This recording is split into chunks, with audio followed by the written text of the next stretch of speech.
Hello everyone. Today we are going to start exercise 1.4. But before starting exercise 1.4 I need to tell you that आप लोगों को उसका जो previous video है वो देख लीजिएगा, वो बहुत ही इम्पोर्टेंट है इसके लिए, क्योंकि उसके जो थियोरम्स है वो इस क्वेश्चंस में हेल्पफुल है, राइट। सो अगर आपने वो देखा हुआ है तो आपके लिए इजी रहेगा। सो आई होप कि आप लोगों ने ऑलरेडी देख लिया है। तो now let us start with the exercise. The first question is, without actually performing the long division, state whether the following rational numbers have a terminating decimal or a non-terminating repeating decimal expansion. Okay, तो first one जो है वो है 13/3125। तो हमको check करना है कि इसका डेसिमल एक्सपेंशन टर्मिनेटिंग है या नहीं, राइट। तो हमको हमेशा किसको देखना है, क्यू को। तो क्यू क्या है हमारा 3125। तो 3125 को हम कैसे लिख सकते हैं, 3125 जो है वो होगा 5^5। अगर आप मल्टीप्लाई करके देखोगे तो आपको क्या मिलेगा, 5^5। उसको आप प्राइम फैक्टराइजेशन करके देख सकते हो। अगर आपको ये समझ में नहीं आ रहा है तो आप पीछे कर सकते हो, साइड में भी कर सकते हो। तो वो हो जाएगा 5^5। तो इसका मतलब क्या हुआ, ये जो है वो किस फॉर्म में हो, देखिए इधर 2 का कोई फॉर्म है ही नहीं। तो हम ऐसे लिख सकते हैं 2^0, क्योंकि 2^0 is what, 1। Anything raise to 0 is 1, right. तो 2^0 एंड 5^5। तो अगर इसको मैं 1 से मल्टीप्लाई करूँ तो इस नंबर में कोई भी चेंज नहीं आएगा ना। तो ऐसा हम कर सकते हैं, ठीक है। अगर दोनों में से एक भी हो तो भी चलेगा, क्योंकि दूसरा क्या हो जाएगा 2^0। अब क्या हुआ, 2^0 5^5 फॉर्म हो गया। तो हम इधर लिख सकते हैं कि which is of the form 2^n and 5^m, right. 2^n and 5^m के फॉर्म में हो गया, जहाँ पे n और m क्या है 0 और 5, तो वो इंटीजर्स ही हुआ, राइट। तो इसका मतलब क्या हुआ, therefore 13/3125 has terminating decimal expansion, right, has terminating decimal expansion. Okay, so isn't it easy? अब देखिए फर्स्ट क्वेश्चन में तो हमको इतना ही पूछा है कि टर्मिनेटिंग है कि नहीं। तो मैं आपको सेकंड क्वेश्चन भी साथ में करा देती हूँ, क्योंकि सेकंड क्वेश्चन में ऐसा है कि जो भी हम लोगों ने सम्स देखे हैं उनका आप डेसिमल एक्सपेंशन भी लिखो। जो टर्मिनेटिंग है उनका डेसिमल एक्सपेंशन भी साथ साथ में लिखना है।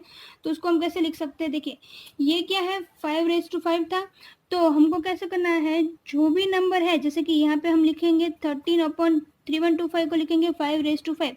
तो इधर जितना भी पावर है उतना हमको 2 को भी पावर देना है, राइट। तो अगर मैंने उस पावर से डिवाइड किया तो उसी पावर से मल्टीप्लाई भी करना पड़ेगा। तो देखिए ये क्यों किया मैंने, क्योंकि नीचे क्या हो जाएगा, अगर मैं लूँगी तो कॉमन 5×2=10^5 हो जाएगा ना। तो जब डिनोमिनेटर में कोई 10 का पावर है तो वो हमारे लिए ईजी हो जाएगा। तो अगर मैं 13 × 2^5 करूँगी तो मेरे को आएगा 426, और नीचे क्या आ गया 10^5। अगर इसमें मैं पॉइंट दूँ तो 0.0426, 0.00426, 1 2 3 4 5 हो गया ना। समझ में आ रहा है मैं क्या कर रही हूँ। तो बहुत ही ईजी है ये, राइट। तो नेक्स्ट हम करते हैं question number 2, that is 13 of, ये हो गया हमारा first one. Now second one is 17/8 is 17/8। तो देखिए फिर से क्या हो गया, 17 जो है वो ऐसे रहेगा, 8 है उसको हम कैसे लिख सकते हैं, 8 को हम लिखेंगे 2^3, राइट। 2 2 4, 4 2 8। अब इसमें 5 का कोई फॉर्म नहीं है तो उसको 5^0 बाजू में लिख सकते हैं। तो हम क्या लिखेंगे, which is of the form 2^n 5^m, right, easy. तो इसका मतलब क्या हुआ, 17/8 has terminating decimal expansion, terminating decimal expansion, easy.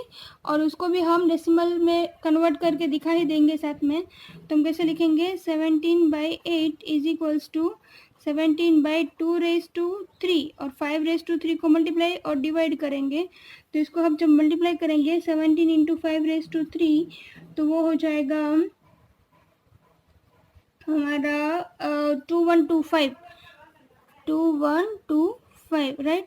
और इसको मल्टीप्लाई करके देखेंगे तो ये क्या है 5 2 10^3 पावर 3, तो इसको हम 2.125. Okay, easy. अब नेक्स्ट क्वेश्चन है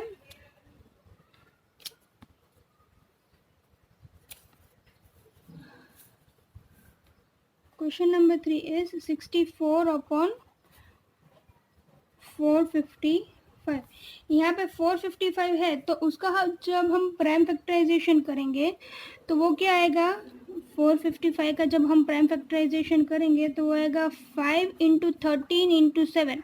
तो इसका मतलब ये जो है it is not of the form of 2n and 5m ना, तो we can directly write which is not of the form of 2n and 5m. इसका मतलब इसका डेसिमल एक्सपेंशन कैसा होगा.